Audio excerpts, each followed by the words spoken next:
kalpten kalbe indirmezseniz bir anlamı yok. So the brother posted a question that the killing of an ant, and even if it is an ant, that it is harmful. But on the broader side, Muslims normally what they do is they try to slaughter cows and everything. So they, according to him, that Muslims eat more of beef, mutton, and so is that not wrong? Because in both in Gita and Bible and Quran, everywhere you should show mercy to all animals. So, but that's not being followed. Brother asked a question that even killing an ant is wrong and killing living creature is wrong. So why do Muslims have non-veg by having mutton, beef, killing animals? Isn't it wrong? Shouldn't we show mercy? I do agree with the brother, the first part of his question. And I understand that he can understand English, but he cannot speak. There are many people there we have who can understand English, but cannot speak English, and they ask in Urdu. So I believe the brother can understand English, but he can't ask the question in English because he's more fluent in Tamil. As far as killing any living creature unnecessary, it's a sin even in Islam.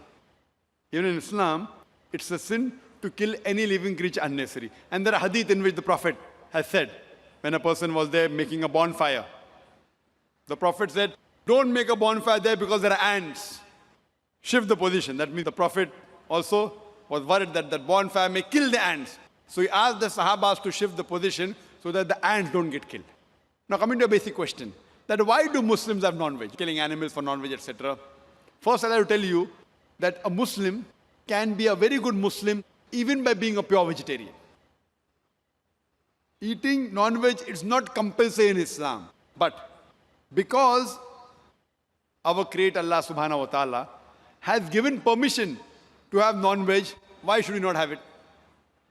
If we analyze, it's mentioned in the Quran, in Surah Ma'idah chapter 5 verse number 1, that eat of the four-footed animals, which have been made lawful for you. Quran says in Surah Nahl chapter 16 verse number 5, that Almighty God has made for you to eat the meat of the cattle. And several places, Surah Mu'minun chapter 23 verse 21, many places. Now scientifically if we analyze that there is no vegetarian food which has all the requirements for a human being. The human beings require amino acids. They require 21 amino acids, out of which most of them are produced in the body, but 8 have to be supplemented from the diet.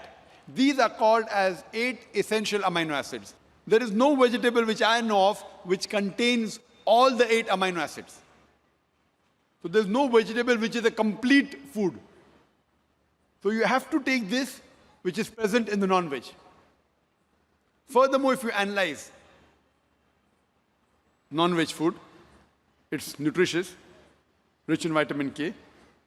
And furthermore, if you analyze, if you see the teeth of the herbivorous animals, the cow, the goat, the sheep, they have flat set of teeth. They only eat vegetables, they only touch grass.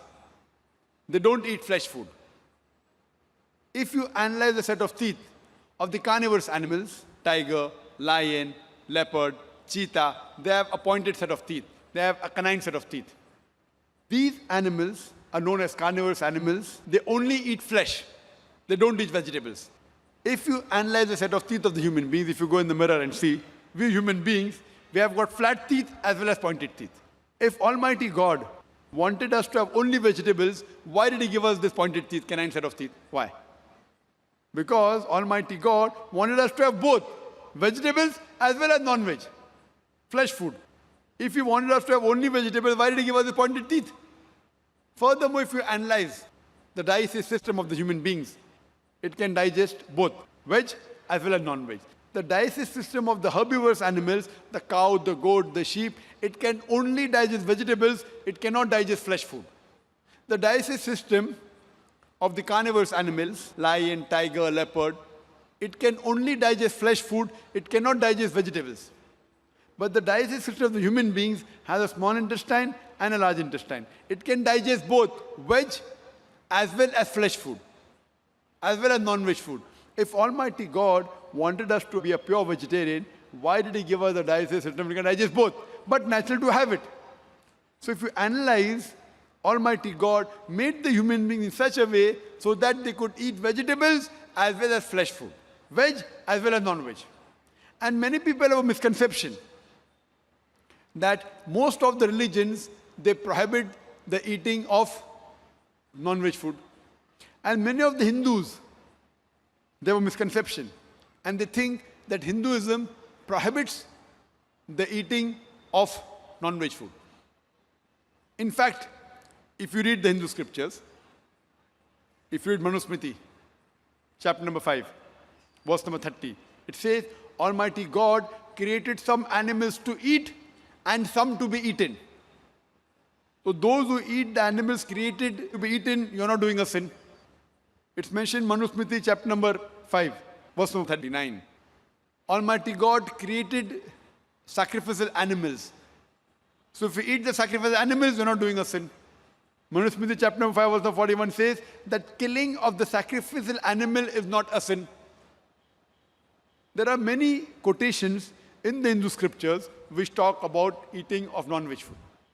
If you read Mahabharata, Anushasan Parv, chapter number 88, Yudhishthir was the eldest brother of the Pandavas. He asked Bhishma that what things should he give in yagna, in puja, so that our ancestors will be satisfied. So Bhishma replies that if in puja, if in yagna, if you give herbs and shrubs and vegetables, our ancestors will be satisfied for 1 month.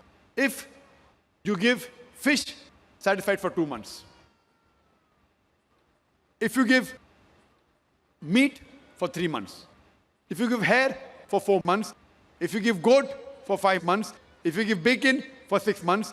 If you give deer, for 6 months. If you give birds, for 7 months. And the menu keeps on continuing. And it says that if you give buffalo in yagna, 11 months. If you slaughter a cow, our ancestors will be satisfied for 1 full year. And if you give a rhinoceros, then our ancestors are satisfied inexhaustibly. There's a full menu given in Mahabharata.